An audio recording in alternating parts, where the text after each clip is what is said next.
안녕하세요. 일생이 고달픈 30대 후반 은행원입니다. 취업만 성공하면 잘 살 수 있을 줄 알았어요. 하지만 본의 아니게 인생이 산 넘어 산이라는 게 체감되는 인생을 살고 있었답니다. 인생은 나만 잘한다고 편하게 살 수 있는 게 아니더군요. 특히 가장 가까운 사람의 고통은 제가 당하는 것처럼 마음이 너무 아팠어요. 바로 제 인생의 동반자인 남편이 억울한 일에 휘말리면서 저까지 정신적인 스트레스가 극심했습니다. 물론 지금은 상황을 이겨낸 상태예요. 하지만 남편은 아직 그때의 트라우마가 남아있어서 불면증에 시달립니다. 괜찮은 척 하려고 하는데 힘든 내색이 저한테 느껴져요. 지금도 저는 남편이 서울에서 계속 직장 생활을 했다면 억울한 사건에 휘말리지 않았을지도 모른다는 생각도 드네요. 원래 남편은 서울에서 직장 생활을 했었거든요. 저보다 2살 연하인 남편은 나이와 다르게 저보다 더 생각이 성숙했던 사람이었습니다. 남편과 연애하면서 제가 오히려 배웠던 점이 많았어요. 은행에서 일하던 저는 갑작스런 야근을 하는 날이 많았죠. 은행원들 사이에서는 은행 마감 시간 이후부터가 진짜 업무 시작이라는 말이 있을 정도로 일이 많은 편이었어요. 일이 끝나고 나면 늘 지칠 대로 지친 목소리로 남편과 통화를 했었습니다. 오늘도 진짜 힘들었어. 특히 오늘은 나이 지긋하신 어르신들이 많아서 그런지 설명해 드릴 것도 많고 안내할 것도 얼마나 많았는지 몰라. 나 목소리 좀 잠긴 것 같지 않아? 그러게, 목소리가 좀 힘든 것 같네. 그래도 어르신들은 잘 안내해줘서 고마우셨을 거야. 스마트폰을 볼 줄 모르시니까 은행원들한테 얼마나 고마워하시겠어. 이런 식으로 생각하면 뿌듯하지 않아? 오, 생각의 전환인데? 난 그저 일이라고만 생각해서 힘든가 봐. 에이, 원래 일은 다 힘들지. 힘들다고 생각하면 계속 힘들기만 하니까 다른 방향으로 생각해봐. 난 그렇게 하면 기분이 좀 나아지더라. 긍정적이고 성실한 남편은 부정적인 제 생각을 바꿔주는 사람이었죠. 그래서 힘들고 지루했던 은행 일도 이겨낼 수 있었어요.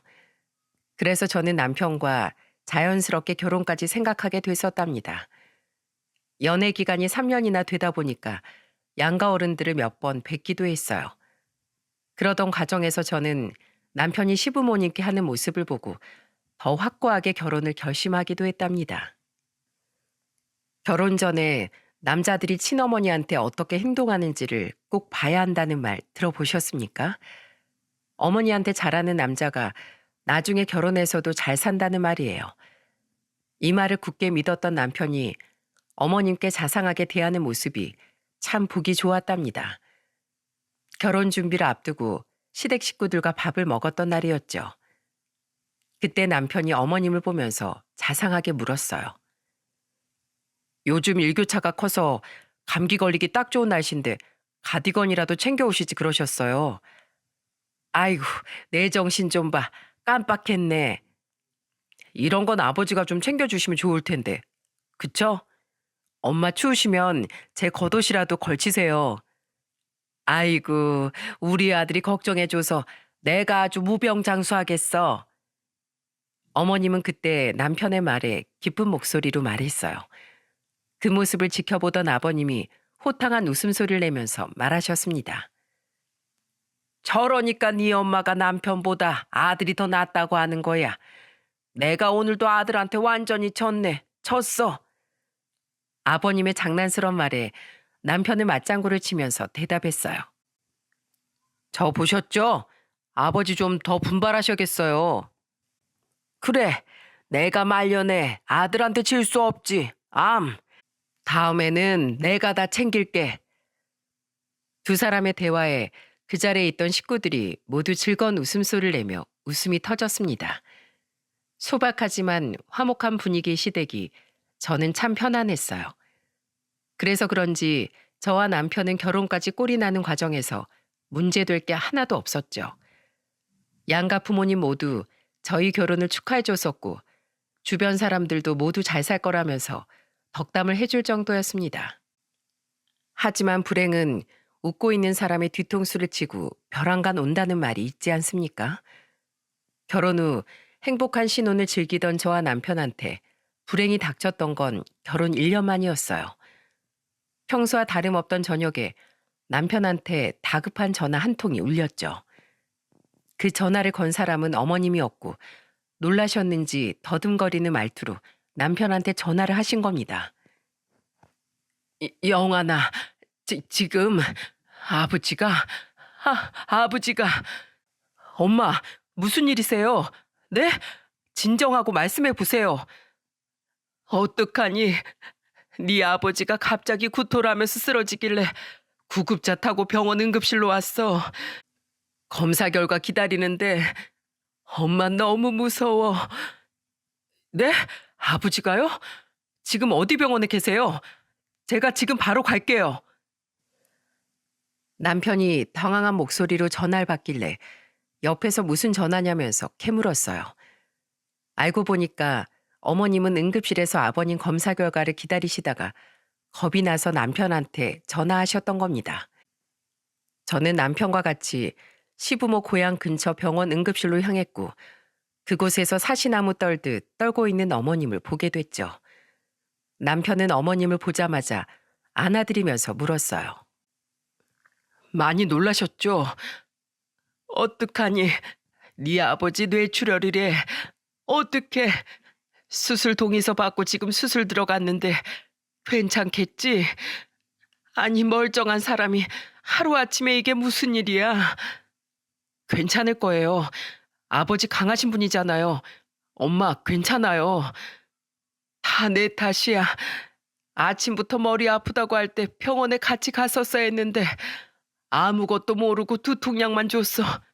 내 탓이야. 바보 같은 내가 뭘 안다고 그런 짓을 했을까. 병원에 가보라고 할 걸. 그랬어야 했는데 다 내 탓이야. 어머님은 자책하면서 바닥에 주저앉아 오열하기 시작했습니다. 너무나 슬픈 목소리에 옆에서 듣는 사람마저 눈물이 핑 돌았어요. 아무런 전조 증상이 없다가 갑자기 이런 일이 생기니까 얼마나 날벼락 같았겠습니까?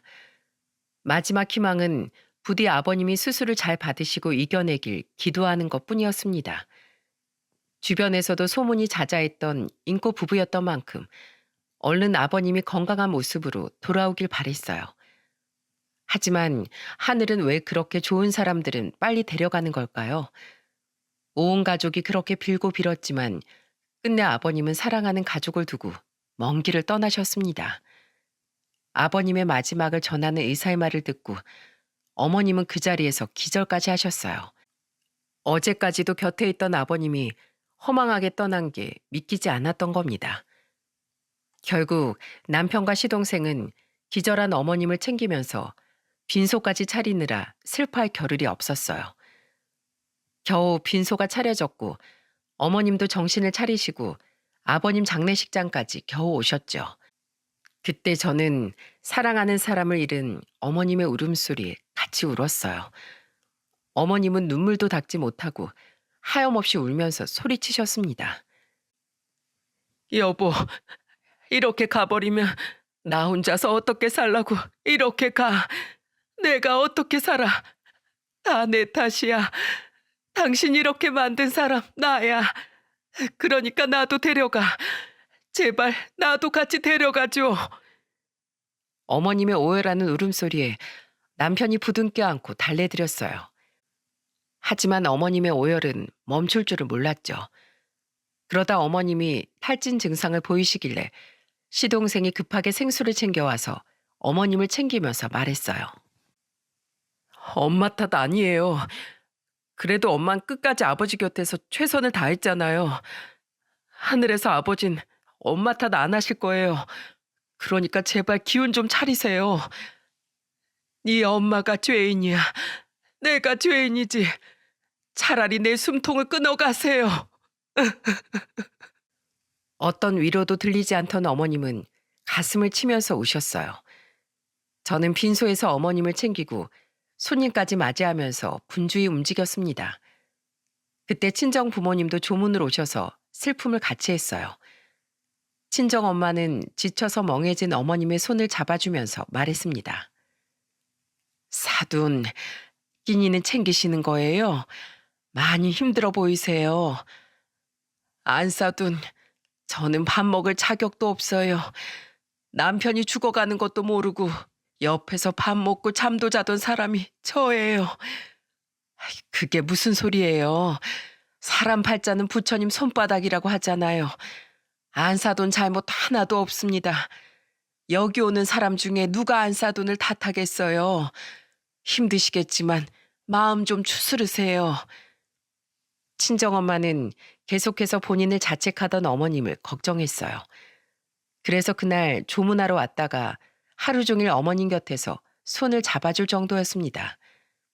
그나마 조금 위안이 됐던 건 생전에 아버님이 좋은 분이셔서 조문객이 많았다는 거예요. 조문 오는 분들도 하나같이 안타까운 목소리로 이런 말들을 했습니다. 참 보기 좋은 부부였는데 아내만 두고 편히 가겠나. 안타까워서 어째. 아유, 이렇게 가기 너무 안타까운 사람인데. 생전에 아버님을 기억하는 분들은 입을 모아 좋은 사람이라는 말을 많이 했습니다. 시부모님은 시골에서 두 분만 살고 계셨죠. 그래서 고향 근처 차려진 빈소에 오래 알고 지낸 조문객들이 많았던 겁니다. 주변 사람들은 혼자 남은 어머님을 엄청 안타까워했어요. 제가 봐도 어머님은 위태롭게 보일 정도였습니다. 그 후 장례가 끝나고 납골당에 아버님을 모셔드렸어요. 남편은 어머님을 보면서 걱정스러운 목소리로 묻더군요. 저랑 같이 서울로 가요. 혼자서 집에 어떻게 계시러 그러세요? 아니야, 난 그냥 집에 있고 싶어. 물건도 정리해야 되고 아직 실감도 안 나서 생각 정리할 시간이 필요해. 제가 너무 걱정돼서 그래요. 엄마 혼자 고향집에 두고 어떻게 서울로 가요? 괜찮어. 네 엄마 끄떡없어. 어서 가. 어머님은 끝까지 남편의 부탁을 거절했어요. 제가 봐도 어머님은 힘들어 보이셨는데 서울로 가자는 제안을 계속 거절하시는 겁니다. 그래서 어쩔 수 없이 저와 남편은 어머님을 고향에 둔 채 서울로 올라와야만 했죠. 시동생은 직업 특성상 해외 출장이 많아서 고향에 어머님과 있을 상황이 안 됐어요. 그래서 남편이 더 어머님을 챙길 수밖에 없던 상황이었습니다. 그날 이후 남편은 몸만 서울이었지 정신은 고향에 계신 어머님 걱정뿐이었어요. 그래서 금요일 저녁이면 길이 막혀도 꼭 어머님이 혼자 계신 집으로 갔었죠. 저도 혼자 계신 어머님이 걱정돼서 남편과 같이 주말마다 시골로 내려왔어요. 그런데 일주일 만에 다시 온 시댁은 처참했습니다. 아예 식사도 안 하시는 것 같아서 전 깜짝 놀라 어머님을 보며 물었어요. 어머님, 식사도 안 하시는 거예요? 냉장고도 그렇고 밥통에 밥이 누렇게 떴어요. 내가 밥을 먹어서 뭐하니? 혼자 먹으려니까 밥이고 뭐고 아주 돌 삼키는 것 같아서 도저히 먹을 수가 없어. 어머님, 그래도 식사는 하셔야죠. 정말 왜 그러세요? 식사도 제대로 못하는 어머님이 너무나 걱정되더라고요. 그래서 주말에 어머님을 뵙고 다시 서울로 오는 발걸음이 무겁기만 했습니다. 그렇게 위태롭던 어머님은 결국 사고가 나고 말았어요. 어느 날 저녁 병원에서 남편한테 한 통의 전화가 온 거죠. 그 전화를 받고 남편은 깜짝 놀라서 소리까지 쳤습니다. 네? 어머니가 쓰러지셨다고요? 예, 제가 보호자입니다. 지금 갈게요. 어머니 잘 좀 보살펴 주세요. 전 어머님이 쓰러졌다는 전화에 깜짝 놀랐어요. 그래서 남편을 보고 다급한 목소리로 물었어요. 어머님이 쓰러지셨다니 이게 무슨 소리야? 일단 내가 내려가 봐야 할 것 같아. 가서 전화할게. 남편은 회사에 급하게 연차를 내고 시골로 향했습니다. 저는 서울에 남아서 초조하게 남편의 전화를 기다렸어요. 다음 날 아침 남편한테서 전화가 걸려왔고 남편은 지친 목소리로 말하더군요. 여보, 아무래도 나 당분간 여기서 출퇴근해야 될 것 같아. 뭐? 충청북도에서 서울까지 3시간은 걸릴 텐데 어떻게 오려고? 어머니 많이 안 좋으셔? 어머니가 못 먹고 잘 못 주무셨는지 탈진하셨어. 내가 옆에서 보살펴 드려야 할 것 같아. 심리적인 충격도 큰 것 같다고 해서 내가 곁에 있어 드려야 할 것 같아. 전 울면서 말하는 남편이 걱정됐어요. 그래서 남편이 원하는 대로 하라고 할 수밖에 없었죠. 하지만 시골에서 서울까지 출퇴근이 쉬웠겠습니까? 그래서 고민하다 어머님이 계시는 지역 은행에 근무할 지점이 있나 찾아보기 시작했어요. 그때 마침 TO가 생긴 지점에 당당히 입사 지원까지 했죠. 저는 남편과 아예 시골로 내려갈 결심을 한 겁니다. 그리고 저는 남편과 이사를 하는 계획에 대해 본격적으로 상의를 했어요. 여보, 우리 아예 시골로 내려오자. 나도 당신도 서울에서 지내는 거 마음 안 좋잖아. 그리고 이렇게 갑자기 아버님 떠나보내고 나니까 살아계실 때 곁에서 외롭지 않게 해드리고 싶어. 우리 부모님 집도 여기서 차로 1시간이면 갈 수 있어서 서울보다 접근성도 좋은 것 같아. 여보, 괜찮겠어? 그럼 당신 은행은? 난 벌써 이직 자리 다 알아봤지. 당신만 준비하면 되는데? 진짜? 여보, 정말 큰 결심해줘서 너무 고마워. 내가 이 은혜 잊지 않을게. 나 처가 식구들한테도 정말 잘할게. 지금도 잘하고 있으니까 너무 무리하지 말고 당신 몸도 챙겨. 그렇게 저와 남편은 의기투합해서 고향에 자리 잡기 위해서 머리를 굴리기 시작한 겁니다. 저는 지역 은행 자리에 도전하고 있었고 남편은 서울에서 일을 그만두고 고향에 있는 군청에 계약직 공무원 시험을 준비했어요. 일반 공무원과 다르게 일하는 기간이 정해져 있어서 시험도 매년 보는 공개 채용과 달라 분야만 맞으면 수시로 시험 공고가 뜨곤 했습니다. 그래서 남편은 자신의 전공을 살려서 계약직 공무원에 지원하게 된 거예요.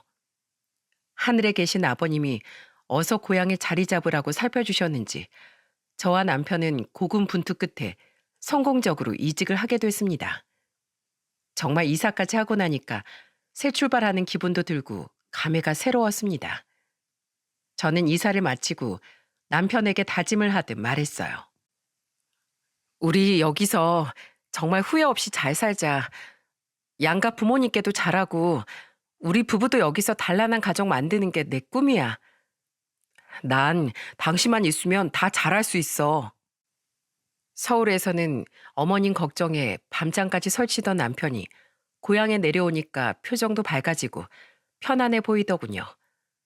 그런 남편을 보니까 정말 잘 내려왔다 싶었습니다. 친정이 있는 지역까지도 차로 1시간 거리라서 위치적으로도 저도 불만이 없었어요. 그렇게 앞으로는 정말 아무런 걱정 없이 잘 살 수 있을 거라고 믿었죠. 하지만 인생은 정말 산 넘어 산이더군요. 어찌나 인생이 구말리 같은지 참 힘들더라고요. 고향에 내려오고 1년 반 정도까지는 아무런 문제가 없었습니다. 저희는 듬직한 아들까지 낳고 점점 자리를 잡아가고 있다고 생각했어요. 그렇게 저는 아이를 돌보느라 육아휴직을 내고 집에서 아이를 볼 때 벌어졌던 거예요. 처음 고향에 내려왔을 때는 생기도 넘치고 밝았던 남편이 점점 표정이 어두워지는 게 아니겠어요? 심지어 갑자기 살도 빠져서 평소 잘만 입던 바지가 헐렁해 보일 정도였죠. 저는 아침에 출근하려고 옷을 입는 남편이 바지가 크길래 놀란 목소리로 물었습니다. 여보, 요즘 다이어트 해? 애는 내가 낳았는데 왜 당신이 다이어트를 해? 세상에, 이거 바지 허리 남아도는 것 좀 봐. 어? 바지가 왜 이렇게 커졌지? 벨트라도 할까? 그래, 벨트라도 해봐. 남들이 보면 마누라가 남편 옷 사이즈도 모른다고 막 욕하겠다. 그때 남편이 살이 얼마나 빠졌는지 맨날 입던 바지가 헐렁한 걸 보고 깜짝 놀랐어요. 남편도 바지가 크다 싶었는지 벨트를 찾아서 허리에 벨트를 찼습니다. 그런데 너무 마른 남자가 벨트를 하니까 정말 강목처럼 보이는 거예요. 그래서 저는 아무래도 이상해서 걱정되는 목소리로 재차 물었어요. 여보, 어디 아픈 거 아니야? 갑자기 이렇게 살이 빠지는 게 말이 돼? 아니야. 내가 요즘 일이 좀 바빠서 그런가? 밥을 먹어도 뒤돌면 배고프더라. 계약직 공무원이 뭐가 그렇게 바빠? 기간 정해져 있다고 너무 막 부려먹는 거 아니야? 군청에서 누가 당신한테 힘들게 해? 아니야. 내가 아직 적응 중이라 그렇지 뭐. 곧 괜찮아질 거야. 남편은 제가 무슨 일 있냐고 물으니까 그냥 적응 중이라고 말했어요.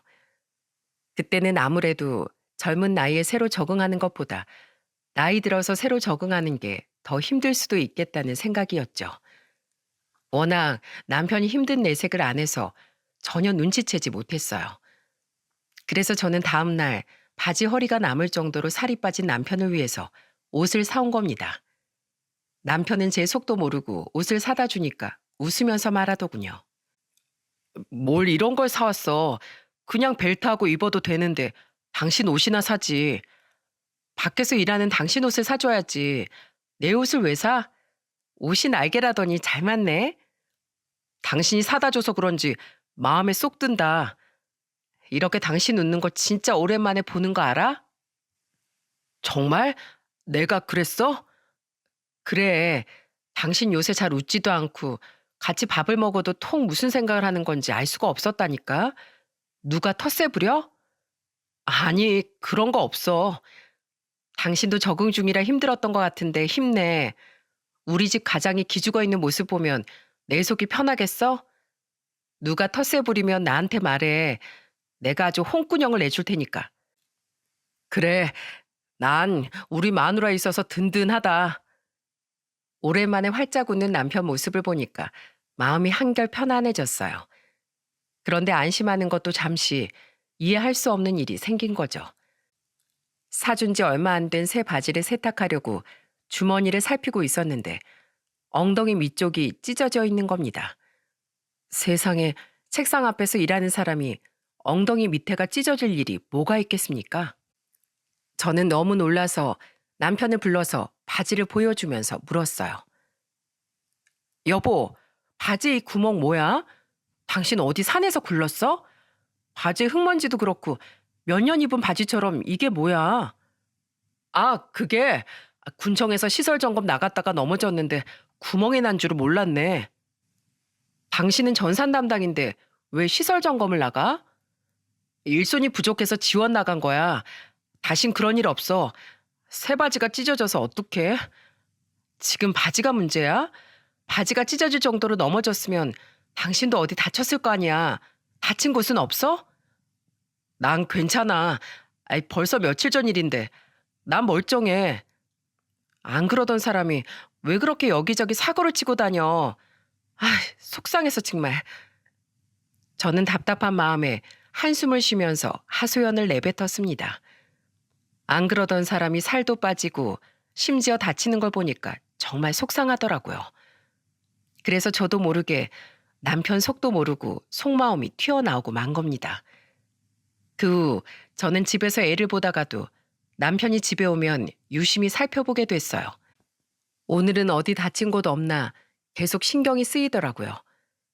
그러던 어느 날 남편이 잘 마시지도 못하는 술을 잔뜩 마시고 온 거예요.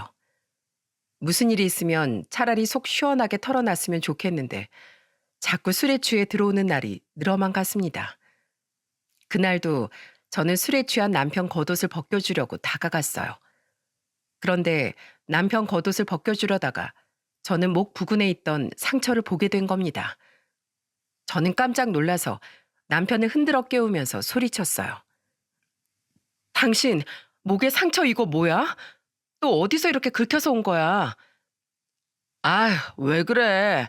나 머리 아파. 누가 당신 목이라도 졸랐어? 목에 멍도 있고 핥긴 자국도 있어. 대체 뭐하고 돌아다니는 거야? 왜 그래? 나 피곤하다고 했잖아. 남편은 한 번도 큰 소리를 낸 적이 없었는데 그날은 저한테 소리까지 치면서 그만하라고 하더군요. 상처난 남편 걱정한 게 잘못한 겁니까? 이유는 말도 안 하고 화만 내니까 저는 어이가 없어서 남편한테 소리치면서 말했습니다. 지금 화낼 사람이 누군데 당신이 소리쳐? 지금 장난해? 아주 내일 정신만 차려봐. 술 취한 사람 바가지 긁을 수 없어서 그렇게 저는 남편을 그대로 둔 채 잠이 들었어요. 그렇게 아침이 찾아왔고 저는 해가 뜨자마자 남편을 깨우면서 물었습니다. 당신, 목에 그 상처 뭐야? 대체 뭐하고 돌아다녔어? 이거 어제 회식했는데 내가 기분이 좋아서 다른 사람이 풀러둔 넥타이 매보려다가 이렇게 된 거야. 뭐야? 술 먹다가 남의 넥타이를 당신 목에 둘렀다고? 대체 무슨 회식을 하길래 그런 짓을 해? 술 마시다가 기분 좋으면 넥타이 이마에도 묶잖아. 그러다가 못 가져왔나 봐. 직원들끼리 놀다 그런 거야. 한 번만 좀 봐줘. 내가 못 살아. 당신 어제 나한테 소리 지른 거 알아? 아주 한 번만 더 그러면 얄짤 없을 줄 알아? 알겠어. 내가 미안해. 남편은 회식하다 그런 거라면서 제 말에 반박했어요. 달리 알아볼 방법이 없던 저는 그저 남편의 말을 믿었습니다. 하지만 그날 이후 남편은 야근한다면서 집에 늦게 들어오기 시작하는 거예요. 그때 저는 촉이 발동하기 시작했죠. 자꾸 야근한다면서 늦게 들어오니까 저는 이상한 생각까지 들었어요. 여자의 촉은 무섭다는 말이 있지 않습니까? 집에서 핸드폰을 자꾸 숨기고 전화가 오면 깜짝 놀라면서 밖에서 받고 오는 것도 너무 수상했죠. 그러던 중 주말인데 일이 있다면서 차를 끌고 나가는 남편을 보고 저는 화가 나서 물었습니다. 주말인데 무슨 일을 하러 간다는 거야? 그게 주말에 출근하면 수당 나오잖아. 그냥 겸사겸사 밀린 업무도 있고 해서 일 좀 하고 오려고. 횡설수설 말하는 남편이 저는 너무 이상하게 느껴졌어요. 그런데 일이 있다고 출근한다는 사람을 다짜고짜 못 가게 말릴 수 있었겠습니까? 그래서 미심쩍었지만 잘 다녀오라고 했어요. 남편이 나가는 모습을 베란다에서 지켜봤는데 남편이 차에 시동을 걸고 갑자기 내부 청소를 하는 것 같았습니다. 쓰레기도 버리고 심지어는 문을 다 열고 환기도 시키더군요. 이 모습을 보고 어떻게 의심이 안 들겠습니까? 그 순간 저는 남편이 바람을 피고 있을지도 모른다는 생각이 들었던 거죠. 이런 생각이 드니까 심장이 쿵쾅거리기 시작했어요. 그리고 그날 저녁 남편의 수상한 점은 이게 끝이 아니었습니다. 일이 있어서 군청으로 출근한 남편 운동화에 흙이 잔뜩 묻어 있는 거예요. 사무실에서 일하는 사람 운동화가 흙투성이니까 너무 이상해서 남편을 보고 따져 물었죠. 당신, 운동화 이게 다 뭐야? 대체 어딜 다녀온 거야? 군청에서 일하다가 긴급 보수할 일이 있어서 또 지원 다녀왔어. 또 지원을 나갔다고? 당신 대체 군청에서 하는 일이 뭐야? 요즘 당신 진짜 이상해. 다 바쁜데 일을 어떻게 못한다고 해. 그냥 서로 돕는 거지. 나 너무 피곤해. 그냥 좀 넘어가줘. 남편은 피곤하다면서 대화도 피하려고 했어요. 그때부터 저는 남편이 숨기는 게 있다는 걸 직감했고 외도를 하고 있을지도 모른다는 생각에 배신감까지 치밀었습니다. 저는 시어머님을 위해서 시골까지 내려왔는데 남편이 이런 식으로 저를 배신할 줄은 상상도 못한 일이었거든요.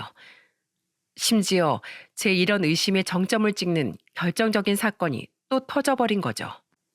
어느 날 카드값이 나온 걸 보고 저는 입이 떡 벌어졌어요. 신용카드로는 주유만 하던 남편이 그때 카드값으로 무려 300만 원이 나온 겁니다. 내역을 살펴보니까 노래 주점부터 백화점까지 온통 유흥거리였던 거예요. 그걸 본 순간 저는 온몸에 피가 식는 기분이었어요. 그래서 저는 일부러 내역서를 숨겨두고 결정적인 외도 증거를 잡겠다고 결심했습니다. 섣불리 따졌다가 괜히 증거만 다 놓칠 것 같았거든요. 그래서 저는 인터넷에 외도 증거 잡는 방법을 검색해서 소형 녹음기까지 구입했어요. 지난번에 남편이 시동이 꺼진 차에서 누군가와 오랜 시간 통화하는 게 수상했거든요. 그래서 대체 무슨 통화를 하는지 알아내겠다는 일념으로 녹음기를 차에 설치한 겁니다. 그렇게 2주일 동안 저는 평소처럼 지냈어요. 그런데 이상하게 남편 안색이 날이 갈수록 안 좋아지는 겁니다. 그걸 보면서도 저는 바람도 체력 좋은 놈들이 피는구나 싶었죠. 그 후 저는 모른 척 하고 있다가 남편 몰래 군청으로 찾아갔어요.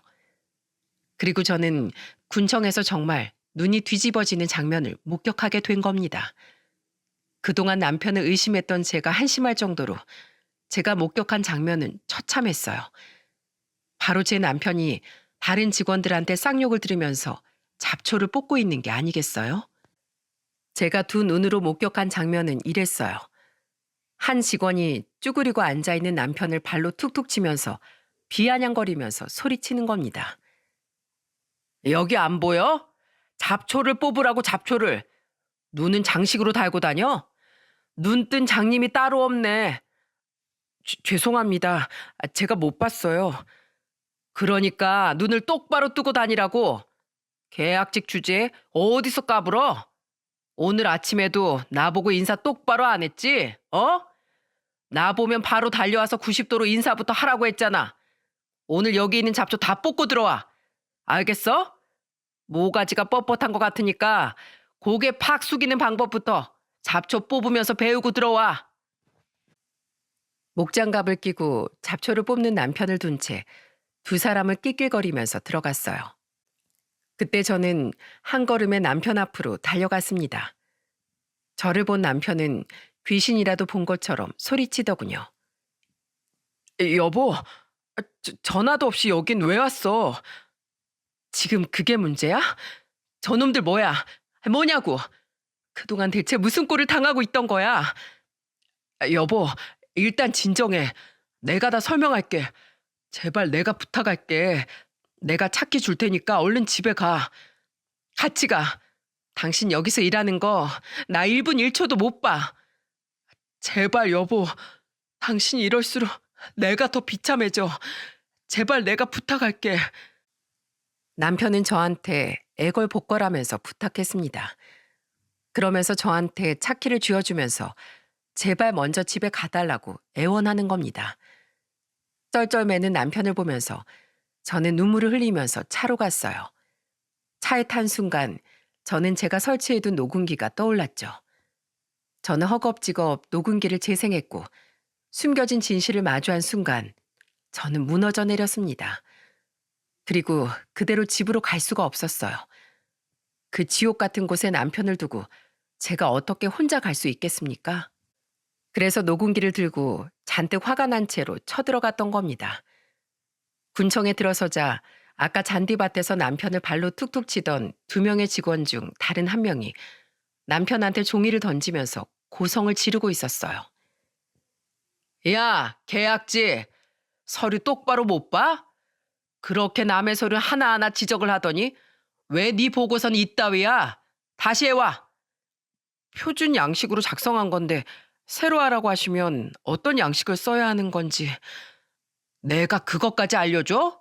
여기가 유치원이야? 여기 직장이야. 넌 잠깐 일하고 떠날 계약직이라 이렇게 대충 일하냐? 네가 날 까려고 발악해도 난 절대 안 잘려. 알겠어? 이 잔챙이 새끼야. 이 장면을 보고 저는 제대로 머리 꼭지가 돌아가고 만 겁니다. 그래서 녹음기를 쥔 주먹을 불끈 쥐면서 그 공무원을 보면서 소리쳤어요. 누구한테 잔챙이래? 성질머리가 그따위니까 머리숱도 다 날아갔지. 뭐? 잡초를 뽑으면서 고개 숙이는 법을 배워? 넌 인성교육부터 똑바로 해. 머리숱도 몇 가락 없는 게 어디서 훈수질이야? 뭐? 당신 말 다 했어? 당신 뭐야? 나 이영환 와이프다. 네가 지금 잠자는 사자 코털을 건드려? 네가 먼저 여길 떠나나 내 남편이 먼저 떠나나 어디 한번 두고 보자. 제가 고래고래 소리를 지르니까 군청에 있던 직원들이 전부 저를 쳐다봤어요. 사람들의 이목이 집중되니까 옆에서 거들던 직원이 저를 보고 대신 소리치기 시작했습니다. 당신 여기가 어디라고 큰 소리야? 그러는 이들은 왜 세트로 군청에서 지랄인데? 나 정정당당하게 세금 내는 시민이다. 왜? 지금 여기 다 세금으로 돌아가는 건데 내가 왜 큰 소리 못 치는데 왜? 너희 둘 딱 기다려. 다신 여기 발도 못 붙이게 할 거야. 당신 이리 와. 저는 남편을 보고 소리쳤고 남편은 놀란 표정으로 달려왔어요. 그렇게 저는 그 지옥 같은 곳에서 남편을 데리고 나왔습니다. 그리고 집으로 가는 내내 한마디도 하지 않고 그저 흐르는 눈물만 닦았어요. 집에 도착한 후 저는 남편한테 충격적인 사실을 듣게 된 겁니다. 전산 관리하다가 내 윗선임이 외국인 근로자들 급여 절반 떼먹고 있다는 걸 알고 이러면 안 되는 거 아니냐고 말했더니 그때부터 날 괴롭히기 시작한 거야. 임금을 떼먹어? 그걸 어떻게 떼먹었는데? 외국인들이 아무것도 모르니까 계약서 2장에 도장을 찍게 한 거야. 한 장은 원래 급여가 적힌 계약서였고 다른 한 장은 원래 임금의 절반 금액이었어. 외국인 근로자들한테 절반 금액이 적힌 계약서를 주고 통장 관리까지 직접 하고 있더라. 그러면서 인력사무소에 알선 대가로 돈도 찔러주고 있는데 그걸 어떻게 그냥 넘어가. 외국에서 돈 벌겠다고 한국까지 온 사람들이잖아. 알고 보니까 남편은 그동안 9급과 7급 공무원한테 괴롭힘을 당하고 있던 상황이었던 거죠.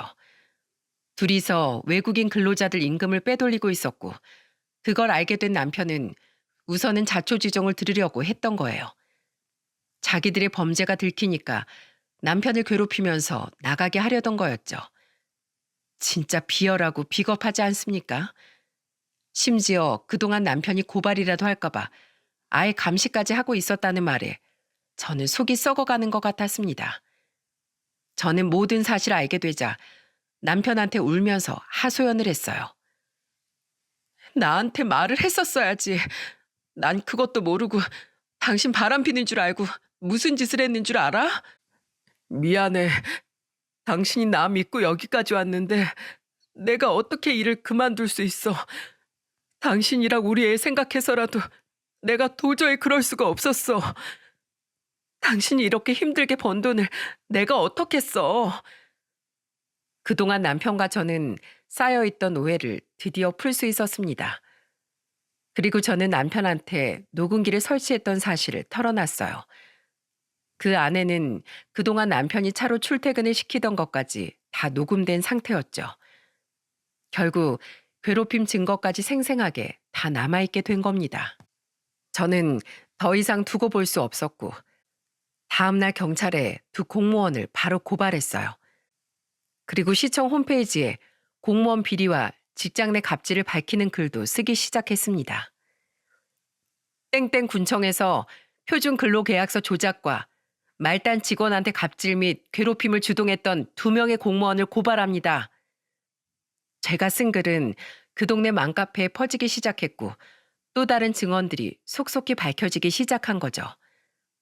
그동안 수습 과정을 밟고 있던 계약직 신입 직원들까지 괴롭혔다는 증언들이 폭주했어요. 썩은 부분을 도려내지 않았더니 이런 일이 계속해서 일어나고 있던 겁니다. 증언들을 보니까 정말 괴롭히는 방법도 가지가지였어요.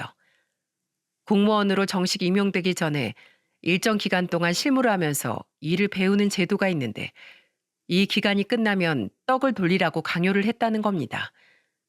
공무원 월급 얼마나 된다고 그걸 강요합니까?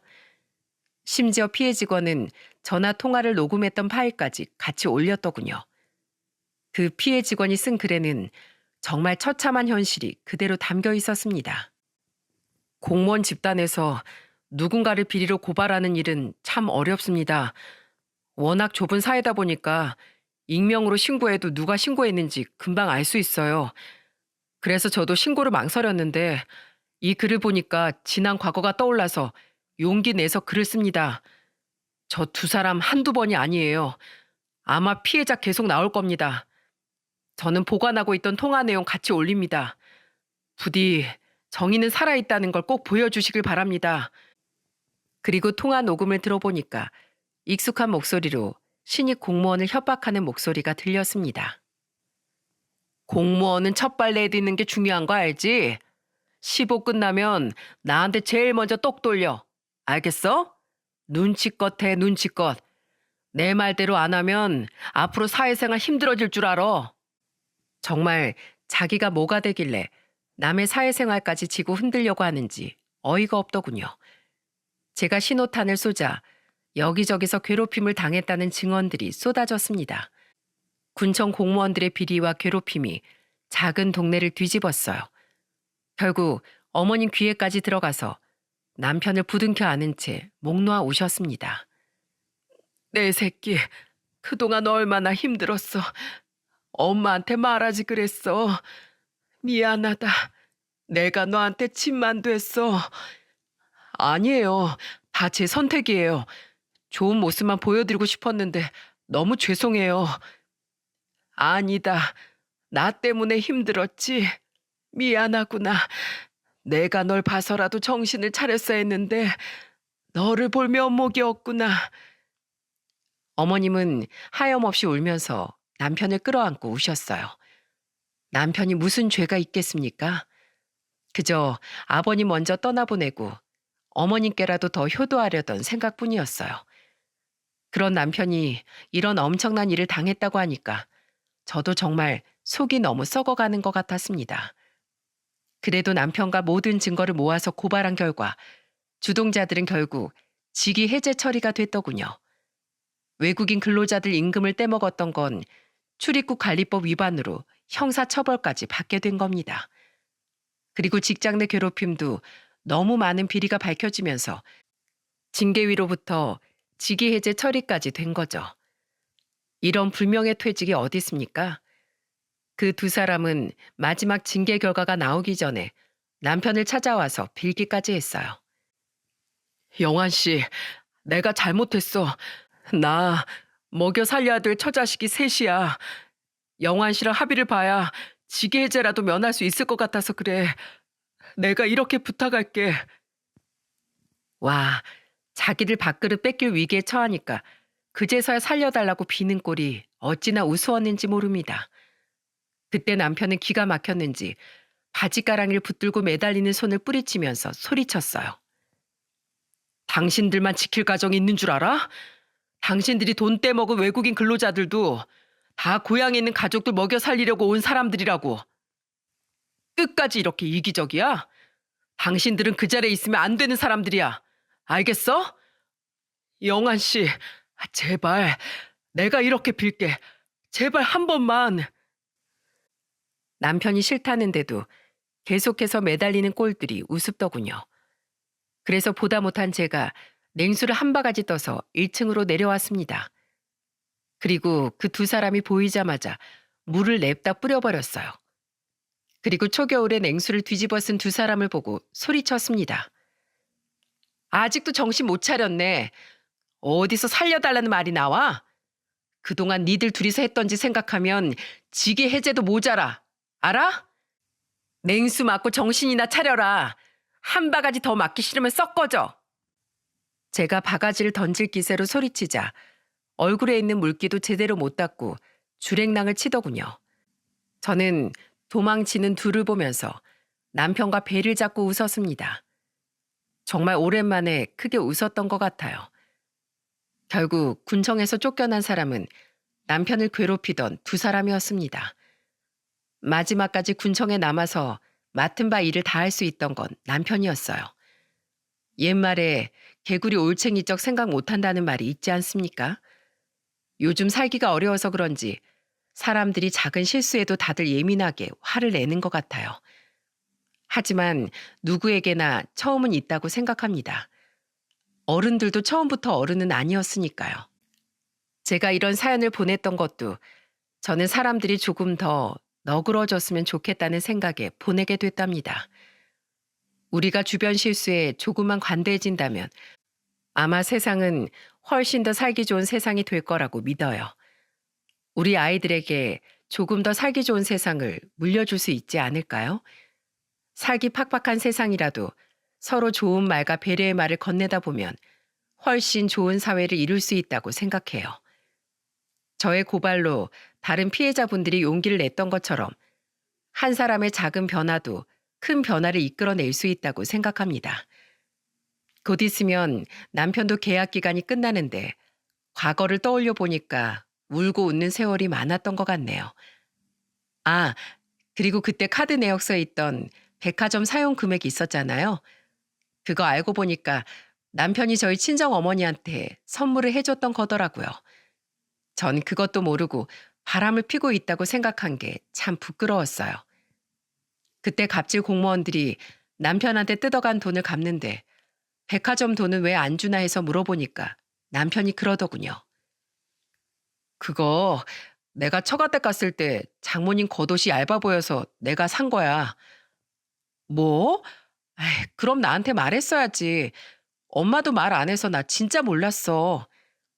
밍크 코트라도 사드렸으면 자랑했을 텐데 그냥 기본 외투라서. 당신이 신경 써준 게 중요하지. 고마워. 당신이 잘하는 만큼 나도 정말 잘할게. 우리 지금처럼 더 행복하게 살자. 그렇게 저와 남편은 대화로 오해를 풀 수 있었답니다. 처음에는 저도 남편도 새로운 곳에 적응하느라 여유가 없었던 것 같아요. 이제는 시간이 지나서 저도 복직을 했고, 이제는 남편과 같이 하나씩 헤쳐나가고 있답니다. 남편은 계약이 끝나면 당분간 어머님과 시간을 보내기로 했어요. 저도 그런 남편의 뜻을 알기 때문에 그렇게 하라고 했습니다. 분명히 남편은 처가에도 똑같이 잘할 남편이었기 때문에 편한 대로 하라고 했죠. 큰 사건을 겪었던 만큼 남편도 추스를 시간이 필요할 테니까요. 어머님은 그런 저를 보면서 참 고맙다는 말을 많이 하세요. 하지만 그런 어머님을 보면서 저는 씩씩한 목소리로 말했습니다. 어머님, 며느리도 딸이에요. 저도 얼른 어머님이 예전처럼 활짝 웃는 모습 보고 싶어요.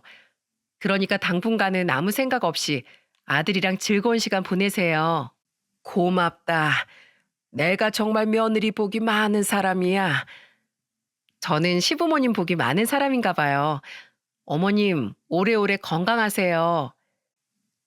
고향에 내려와서 시간을 보내다 보니까 어머님과도 부쩍 가까워졌어요. 역시 사람은 알려고 하는 만큼 가까워지는 것 같습니다. 여러분들도 가까이 있는 가족에게 더 많은 관심을 보내면서 즐거운 가을날 보내시길 바랍니다. 결국 힘든 순간 힘이 되어주는 사람은 가족이라는 걸 잊지 마시고요. 저는 새로운 보금자리에서 가족들과 행복한 일상 잘 꾸려나갈게요.